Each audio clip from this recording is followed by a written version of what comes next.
कहने लगे मैंने सोचा था वहां कुछ शांति मिलेगी, पर वहां गया तो मैंने बहुत बड़ा अचंभा देखा। ऋषि ने कहा ऐसे क्या देख लिया? अरे महाराज जैसे मैं वहां पहुंचा ना, वहां से जा ही रहा था तो मेरे को सामने से कोई आवाज आई कि वो साधु क्षणम तिष्ठा मम चिंतामपि नाशया दर्शनव तव लोकस्य सर्वथा हरम परम। भो साधु क्षणम तिष्ठा, है रुको, हे भगवान, हे महात्मन जरा रुको। मैंने जैसे पीछे देखा गुरुदेव, मैंने देखा एक युवती है, उसकी आंखों में आंसू है, मुझे पुकार रही है रुको जरा, मेरी चिंता मेरी पीड़ा का नाश करो भगवान। मुझसे नहीं रहा गया गुरुदेव, मैं उसके पास गया, मैंने पूछा कौन है आप? ऐसे इस वीरान जंगल में बैठ करके आप क्या कर रही हैं? और ये दो जो तुम्हारे सामने पड़े हुए हैं बूढ़े पुरुष, ये कौन है? नारद जी कह रहे हैं गुरुदेव जैसे मैंने ये पूछा वो तो रोने लगी। नारद जी मैं कैसे बताऊं तुम्हें ये कौन है? क्यों भक्ति रीति ख्याता इम में तनयो मतो ज्ञान वैराग्य ना मानो काल योगी नजर जरो। क्या कल्पना करूं मैं? अब आपको मैं क्या बताऊं? मेरा नाम भक्ति है स्वामी, और ये तो जो पड़े हुए हैं ना, इनका एक का नाम ज्ञान, एक का वैराग्य है। महाराज ये कोई और नहीं है, ये मेरे ही बेटे हैं। नारद जी ने कहने लगे कैसी बात कर रही है आप? अरे माँ है जवान और बेटे हैं बूढ़े, ऐसा कभी होता है? भक्ति महारानी कहने लगी प्रभु बात ये है ना, उत्पन्ना द्रविड़े साहम कर्नाटके वृद्धंगतः क्वचिन क्वचिन महाराष्ट्रे गुर्जरे जीर्णतां गतः। द्रविड़ देश में मेरी उत्पत्ति हुई है, कर्नाटक में मैं बड़ी पली बड़ी हुई हूं, मेरा विवाह हो गया भगवान से और 2 बेटे हुए हैं मुझे, ज्ञान और वैराग्य। मैं बहुत खुश प्रसन्न थी, इन बेटों को लेकर के महाराष्ट्र में पहुंच गई। और राष्ट्र में देखो जी, महाराष्ट्र में मेरा बड़ा सम्मान हुआ। लेकिन जैसे बच्चों के साथ में गुजरात में आई ना, तो गुर्जरे पुनः जीर्णति, मैं पुनः वृद्ध हो गई। अरे मैं तो छोड़ो, हम तीनों बूढ़े हो गए। अब मैंने सोचा क्या करें, ये वृद्ध कैसे हुए? अब मैंने सोचा वृंदावन चलती हूँ जरा। अरे वहां तो भगवान स्वयं अवतार लिए हैं, कुछ लाभ मिलेगा। अपने बच्चों को लेकर के मैं वृंदावन आ गई। जैसे ही वृंदावन की धरती पर आई तो मैं तो जवान हो गई, लेकिन मेरे बच्चे तो बूढ़े के बूढ़े ही हैं। अरे बूढ़े भी होते वो भी ठीक था, लेकिन वृद्ध होकर के भी अचेत बेहोश पड़े हैं। कौन सी माँ प्रसन्न हो गई? माँ जवान स्वस्थ है और उसके बेटे ऐसे जैसे मरा हुआ पुतला हो सामने पड़ा हुआ। यही मेरे जीवन का दुख है गुरुदेव, आप मेरे दुख की निवृत्ति करो ना। नारद जी ने कहा देवी चिंता मत करो, मैं कुछ उपाय करूंगा। नारद जी ने जाना कैसे करके ये हुआ ऐसा, और जैसे दृष्टि डाली, हे भगवान ये तो कलयुग का प्रभाव है। हे देवी कलयुग में भक्ति तो लोग कर ही लेंगे, चाहे दिखावे के लिए ही सही करेंगे, लेकिन ज्ञान वैराग्य की बात कोई सुनेगा नहीं। प्रेम से बोलो जय श्री कृष्ण। भक्ति की बात होगी तो लोग कर लेंगे, लेकिन ज्ञान वैराग्य की जहां पर बात होगी ना, उसको लोग सुनेंगे नहीं। और ज्ञान वैराग्य के बिना भक्ति जो होती है ना, बांझ होती है, अधूरी होती है। ये कलयुग का प्रभाव है देवी। भक्ति कहने लगी, हे भगवान इतना बुरा है कलयुग। नारद ने कहा, देखो जी कलयुग बुरा नहीं है, यद्यपि कलयुग में बहुत सारे अवगुण हैं ना भक्ति, फिर भी कलयुग में एक बहुत बड़ा गुण है। इसमें बहुत सारे अवगुण हैं, मैं मानता हूं, लेकिन एक बहुत बड़ा गुण है जो इन अवगुणों पर पर्दा डाल देता है। कौन सा? हम भी कहते हैं कलयुग आ गया, बुरा समय आ गया। नारद जी कह रहे हैं कलयुग में बहुत बुराई है, मैं मानता हूं, लेकिन एक बहुत बड़ा गुण है कलयुग में जो अन्य युगों में नहीं है। कियत् फलं नास्ति तपसा न योगेन समाधिना तत्फलं लभ्यते सम्यक् कलौ केशव कीर्तना। हे भक्ति, अन्य युगों में जो फल, सतयुग द्वापर त्रेता में जो फल हजारों वर्षों तक तपस्या करने से मिलता था ना, कलयुग का ये गुण है। 2 मिनट में भी यदि मन भगवान में लग जाए ना, तो 2 मिनट में भगवान मिल जाते हैं। हजारों वर्षों का सतयुग द्वापर त्रेता का भजन और कलयुग का 5 मिनट का किया हुआ भजन बराबर है।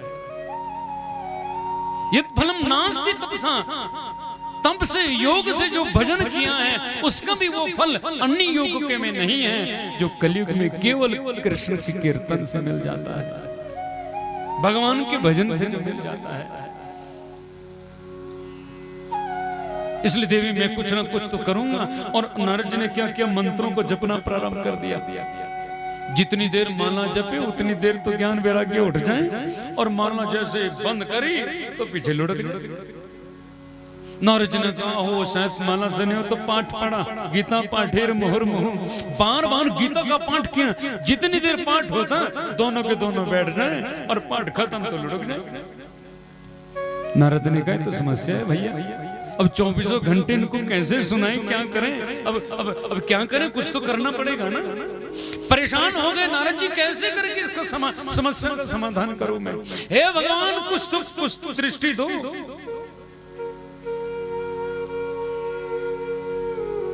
हमारे ऊपर जब नहीं चलती है ना, तब भगवान के ऊपर छोड़ देना चाहिए।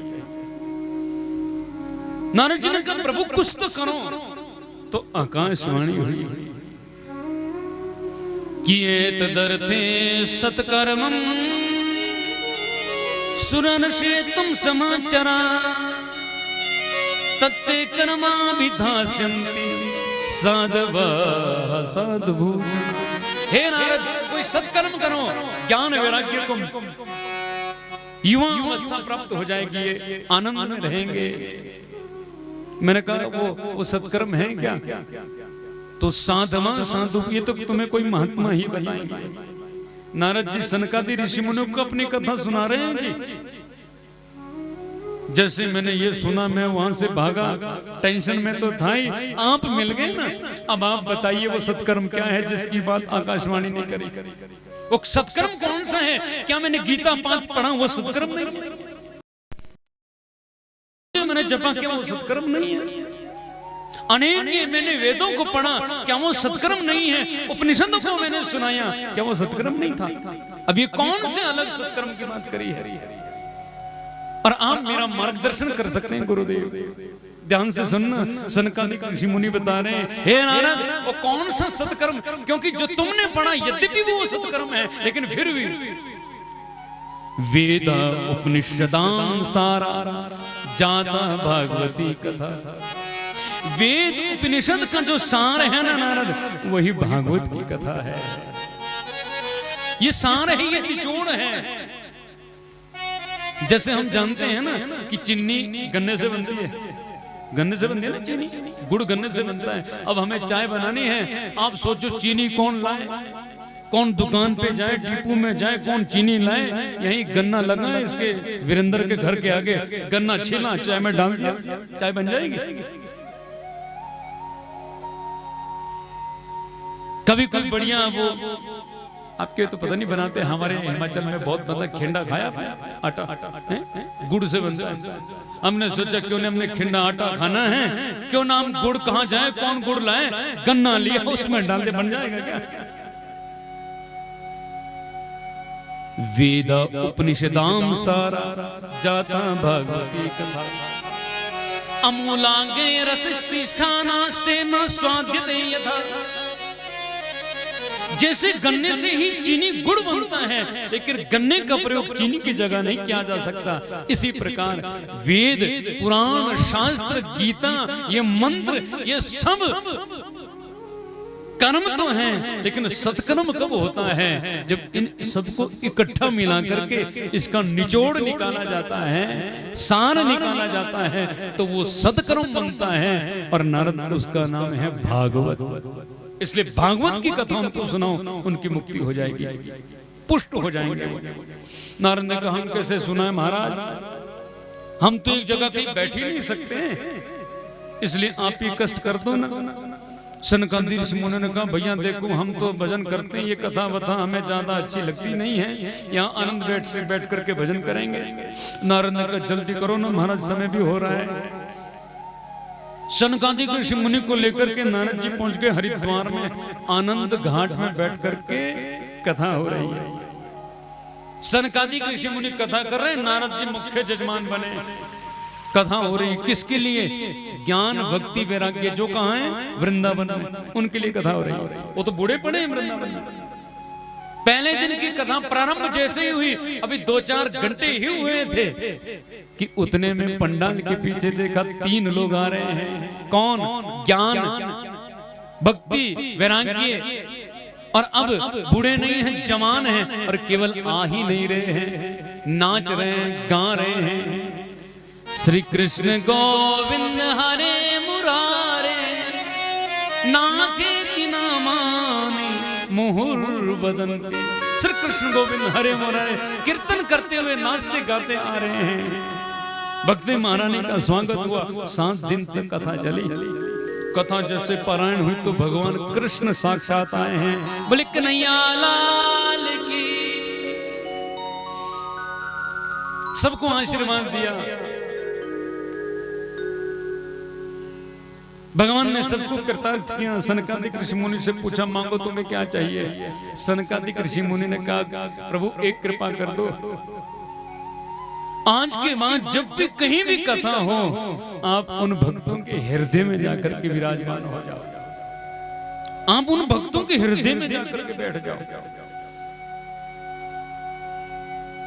ज्ञान वैराग्य की पुष्टि हुई। सूत जी कह रहे